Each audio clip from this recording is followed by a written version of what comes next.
Hello, everybody. So, on a day where there is still a lot of fear and uncertainty about the Middle East, the market's not quite recovering today, but not crashing. So, that's good. We'll take that.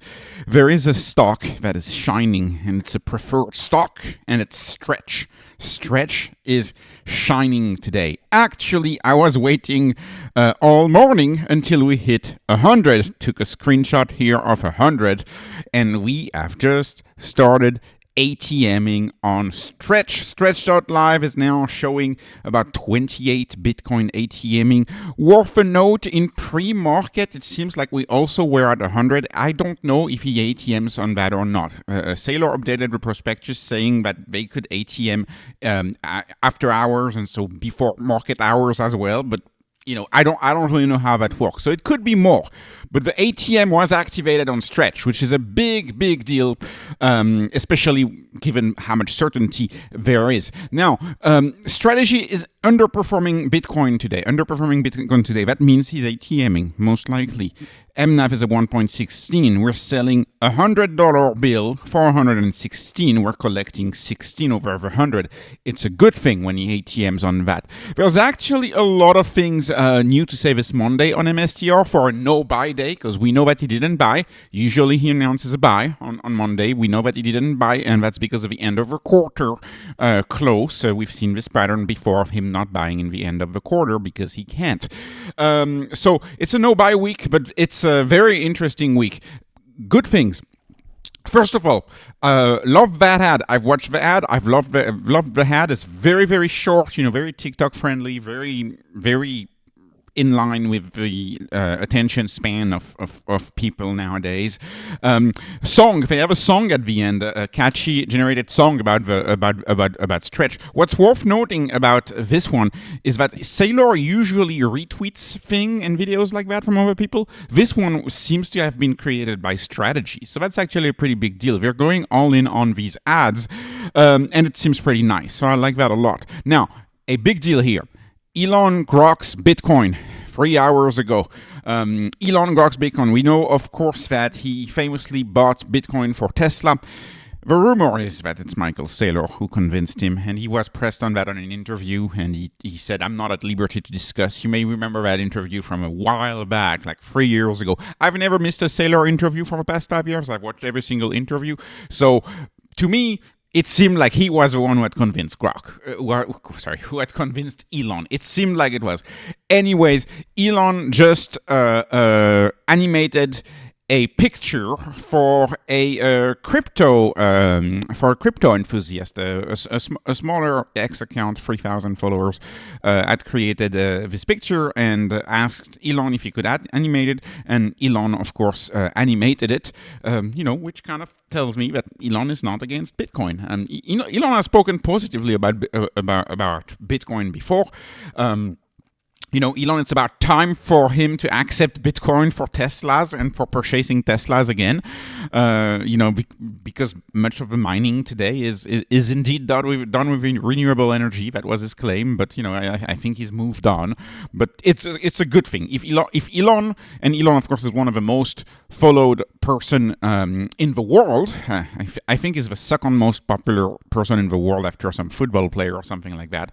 So him tweeting that is a very big deal, because he is one of the most followed persons in the world. That's advertising for Bitcoin. That's advertising for the asset class. Now, many people have heard of Bitcoin, and more advertising is always welcome for the asset class. Now, moving on to another good news. You see, there's a lot of nice stuff going on today. Matt Cole, a CEO at Strive, is an advisor and is filing with Ramaswamy. They're filing for the launch of a DGCR, digital credit, DGCR ETF, the T-Strive digital credit ETF.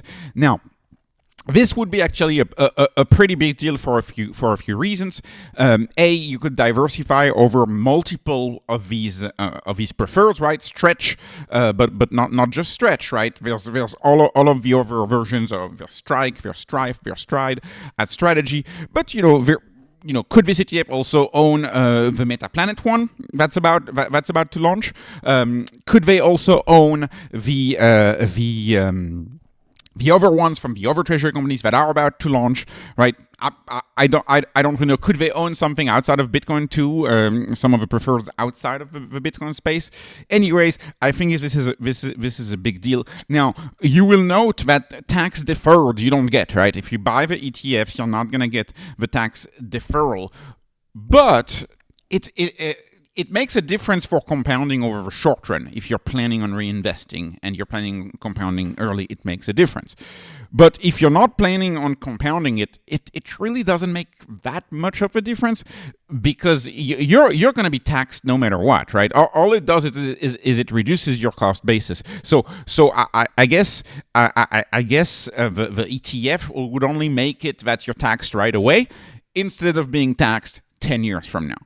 And of course, if people want to own this in a retirement account, it doesn't make any difference. So really, in a retirement account, it's probably very compelling. So DGCR will have its use. This is yet again an example of stretch being embedded within the existing financial system, and it's really nice. So I like that quite a bit. And moving on to one last thing I wanted to report. I had not reported on this, but I've meant to.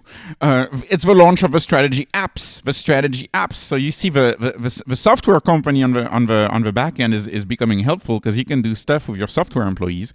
Looks like Saylor has had his software employees work on an app, a very well rated app, strategy app, where you can track all of the KPIs, you can track the performance, you can track everything. And that app is launched both on Google Play, so Android, and on iPhone. And it's a pretty big deal in my view, because if this app catches some traction, I often dream of perhaps MSTR launching its own financial instrument, distributing it on its own. Could it do that at some point in the future? Maybe. It's not right now, right? It's not imminent. But maybe, right? Maybe Strategy could launch a finance app. Maybe Strategy could become a bank down the road, but we're talking really, really far away. So that's not imminent at all. But launching an app is important, because that's how you start creating your network effects, of course. So anyways, lots of positivity this morning, compared to what a lot of the people were expecting on the weekend. A lot of the doom and gloom that people were expecting on the weekend has not happened yet. It may happen, but for now, it seems like the market is taking a breather, and it is welcome. This was not investment advice. This is not financial advice. This is only entertainment. I'm hoping you're entertained. Please like, please subscribe, follow me on Patreon, follow me on X. Thank you for watching, and have a wonderful day.